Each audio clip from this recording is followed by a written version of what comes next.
जय हिंद मित्रों। मैं आनंद राजाध्यक्ष आपका आप सभी हिंदुओं का हितचिंतक दोबारा आपकी सेवा में उपस्थित हो गया हूँ। आपको शायद इस वीडियो का शीर्षक देख के आश्चर्य हुआ होगा। हमास और इसराइल आप जानते हैं, लेकिन BLM और ये हुदैबिया इसमें क्या कर रहे हैं? तो यही मेन बात है, खास करके हुदैबिया मेन बात है। आइए विषय को सीधा भिड़ते हैं, लेकिन उसके पहले आप अगर पहली बार चैनल पर आए हैं तो सब्सक्राइब अवश्य कीजिए, और जब वीडियो आप सुन लें पूरा पूरा सुनिएगा, तब आपको अगर अच्छा लगे तो लाइक और शेयर भी कीजिएगा। धन्यवाद। चलिए विषय को चलते हैं। तो बात यह है, सुलह हुदैबिया को सबसे पहले समझते हैं। सुलह हुदैबिया क्या है? ये इनके इतिहास का एक बहुत बड़ा लैंडमार्क है। इसकी सबसे बड़ी उपलब्धि ये थी कि लड़ाई होने से रोकी गई थी, जिसमें इनकी पूरी सेना को बचा लिया गया था। एक भी आदमी मरा नहीं। पूरी की पूरी सेना दोबारा लड़ने के लिए पूरी संख्या में, पूरी क्षमता में उपलब्ध थी। अपने आप में रणनीति के तौर पे ये बहुत बड़ी उपलब्धि है। ठीक है। हम ही जो है ना, हम ही मूर्ख होते हैं जो कहते हैं कि भाई नहीं, वीरों की तरह लड़े, बलिदान हुए, रक्त से भूमि को नहलाया वगैरह वगैरह। नहीं, दूसरी लड़ाई के लिए बचो, खुद को बचाए रखो, तभी काम आओगे। ठीक है। चलिए आगे बढ़ते हैं। शत्रु से भी सीखना चाहिए। आगे बढ़ते हैं।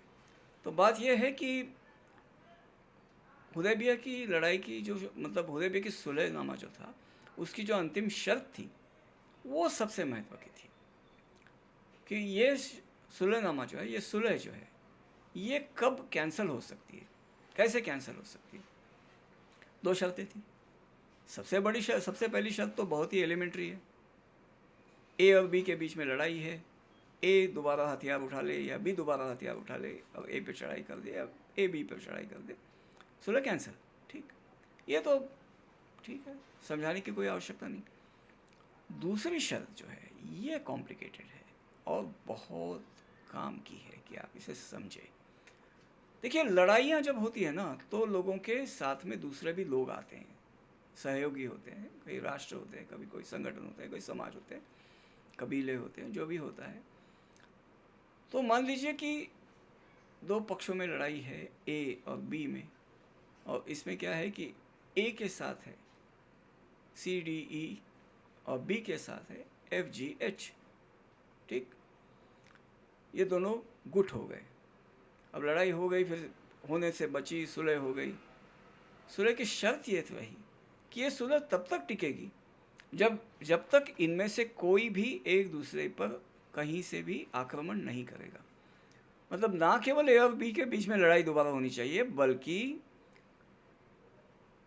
बी अगर अब ए के पार्टी में से किसी को भी आक्रमण करे, या बी के पार्टी के जो लोग हैं वो भी ए पर या ए की पार्टी में से किसी भी लोग पर आक्रमण करें, तो ये लड़ाई, तो ये सुलह रद्द हो सकती है।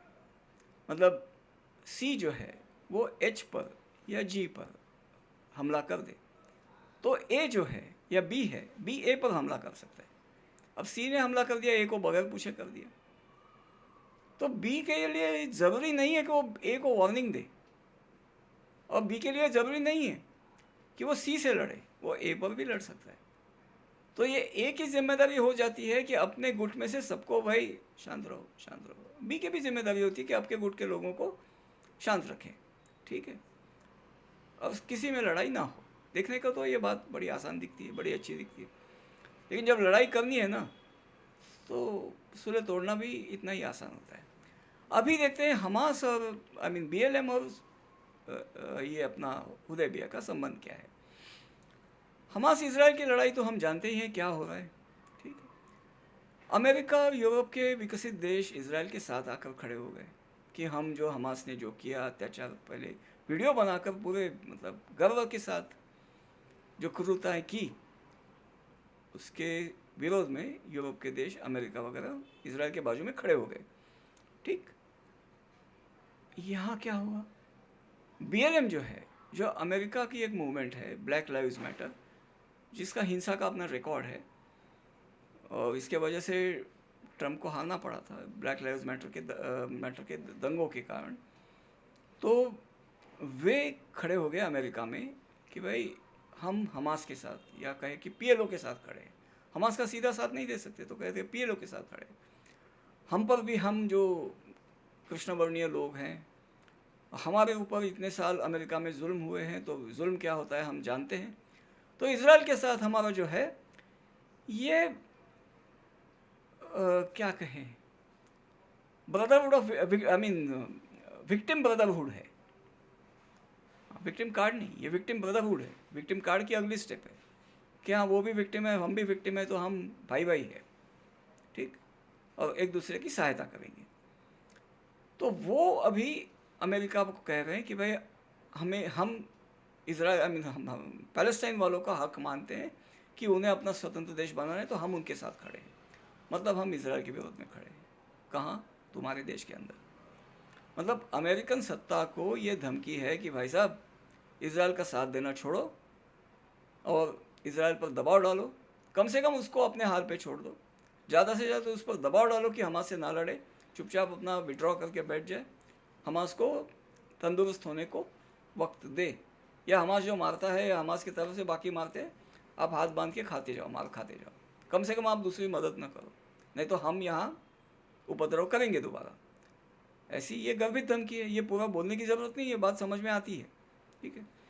इसी तरह यूरोप में सभी जगह पे इनके जो शरणार्थी गए थे, अब भाई उंगली मिली तो हाथ पकड़ लेते।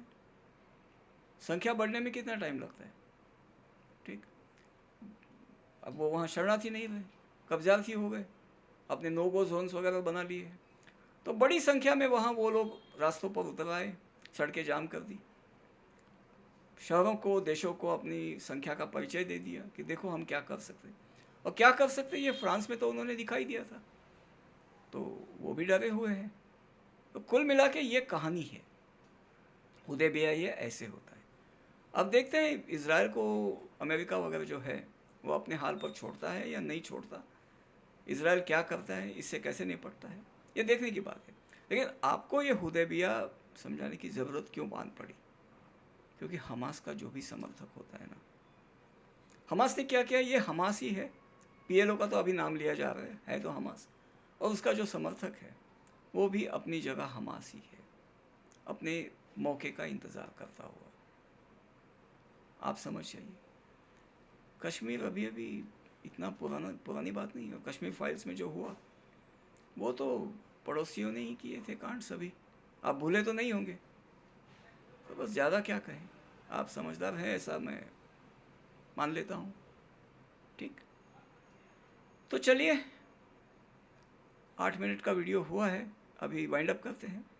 आपको वीडियो पसंद आया हो तो आपने सब्सक्राइब कर ही लिया होगा, वीडियो को लाइक और शेयर भी करें। अपना ख्याल रखिए, श्री राम सबकी रक्षा करें। जय हिंद, शुभ रात्रि।